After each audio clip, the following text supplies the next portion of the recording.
यूं तड़पते हैं मुहर्रम के लिए अहले अज़ा, हब्स में जैसे कोई तड़प हवा के वास्ते।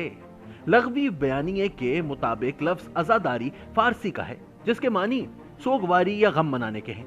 आमतौर पर आप सुनेंगे कि मजलिस, मातम और अज़ादारी जैसी रिवायत नई नवेली है और इनका तारीख से या मजहब से कोई ताल्लुक नहीं। सच तो यह है कि इस्लाम का सियासी रुख बदलने और बनाने में सबसे बड़ा वाक़या करबला है।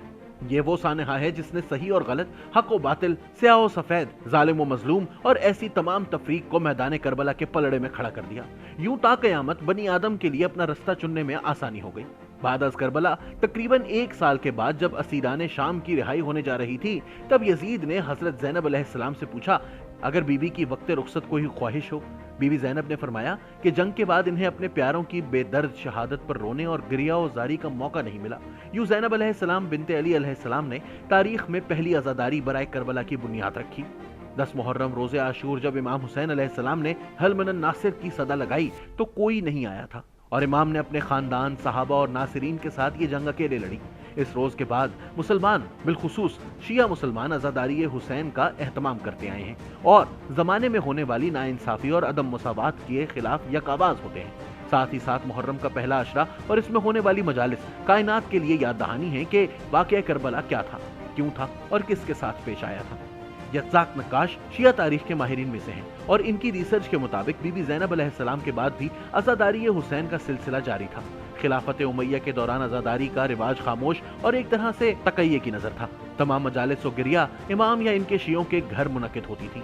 अब्बासी खिलाफत के दौरान ये मजालिस कुछ अरसे खुलेआम हुई। लफ्ज़ अज़ाउल हुसैन का तरीक़तन इस्तेमाल पहली बार हजरत इमाम जाफर सादिक अलैहिस्सलाम ने अपने दौर में किया था और फरमाया था कि मेरे जद को रोने वाली मजलिस की मैं तायीद करता हूँ। पीटर चिल्कोफ्स्की न्यूयॉर्क जामिया से ताल्लुक रखने वाले एक लिखारी हैं और मशरक़ वुस्ता की तारीख और हालात पर उबूर रखते हैं। इन्होंने अपने एक रिसर्च जर्नल में बयान किया है कि अज़ादारी का पहला सरकारी दर्जे का वाक़या 4वीं सदी में सुल्तान मुइज़ुद्दीन दौला के दौर में पेश आया था।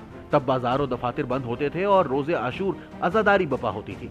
दूसरी तरफ जे क्लेमर्ड अपने मजहबी मकाले में लिखते हैं कि ईरान में अज़ादारी और मातम की रिवायत 12वीं सदी में जोर पकड़ गई और सफवी खिलाफत के दौरान इसको भी सरकारी दर्जे पर लाया गया।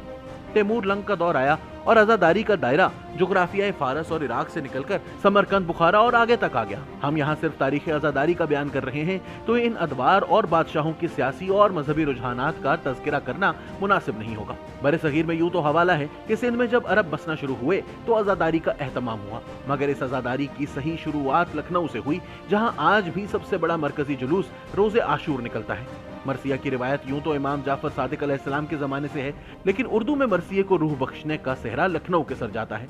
18वीं सदी ने लखनऊ को एक से बढ़कर एक मरसिया लिखने वालों से नवाजा, जैसे मीर अनीस, मिर्जा दबीर और अली हैदर तबातबाई वगैरह। लखनऊ की अज़ादारी ने बरे सगीर में इमाम हुसैन के गम को आगे बढ़ाया और तबलीग की सूरत फैला दिया। 1930 में मौलाना सिब्ते हसन वो पहले मौलाना थे जिन्होंने लखनऊ में अज़ादारी को लेक्चर की शक्ल दी, जो आज तक तमाम मजालिस में दोहराई जाती है। मौलाना की इस तरीकत में पहले सलाम, फिर मरसिया, फिर जाकिर का बयान जो फजाइल और मसाइब पर मबनी होता है और सबसे आखिर में नोहा ख्वानी होती है। अज़ादारी ने 20वीं सदी में जो नया रुख लिया, इससे शिया मुसलमानों को पैगाम हुसैनी और मकसद हुसैनी को आगे बढ़ाने में मदद मिली। ये एक ऐसी तबलीग की सूरत इख्तियार कर गई है कि जो चाहे आकर बैठे, सुने, सवाल पूछे, समझे बिला तफरीक। मुहर्रम में होने वाली अज़ादारी दरअसल एक याद दहानी है हर जी रूह के लिए, चाहे वो किसी भी मजहब का हो, कि हर दौर में सोच दो ही किस्म की हो सकती है, या हुसैनी या यजीदी। हर जमाने में हक की लड़ाई लड़नी होगी, सच की कीमत खून से अदा करनी होगी। दुश्मन बहुत, दोस्त कोई कोई होगा। इंसान को बेदार तो हो लेने दो, हर कौम पुकारेगी हमारे हैं हुसैन।